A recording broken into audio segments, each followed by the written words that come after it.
srca žive u tvome nuru. Salavat neka nebom teče na sve poslanike, na naše Habiba. Kad se svijet izgubio u tami, ti si slao svjetlo ljudima, jednog za drugim iz svoje milosti, da srca vrate istinama.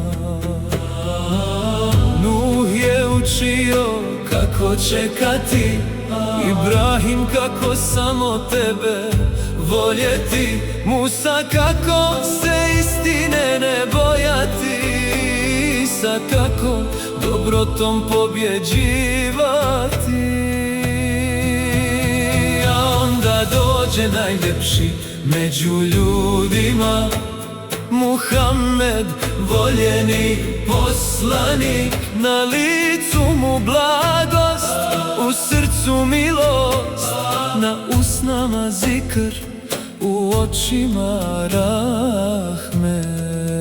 Kad bi za umet ruke podigao, i suze bi postale dova, govorio je moj umete, ljubavlju većom od života.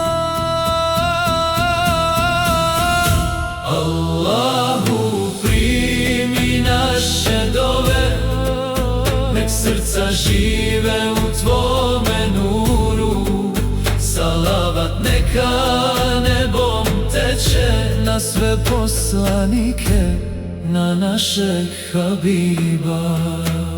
O Allahu, spoji nas s njima u društvu iskrenih i odabranih, da zadnji dah bude sa šehadetom, a prvi pogled džennet i tvoje zadovoljstvo. Nek naša srca nikad ne zaborave da je najljepši put njihov put. Dok salavat u snama teče, duša pronalazi svoj smiraj.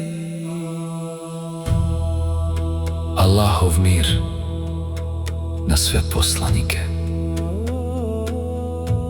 od Adema do posljednjeg vjerovjesnika, a na Muhammeda sallallahu alejhi ve sellem neka salavat traje dok traje vrijeme. Amin.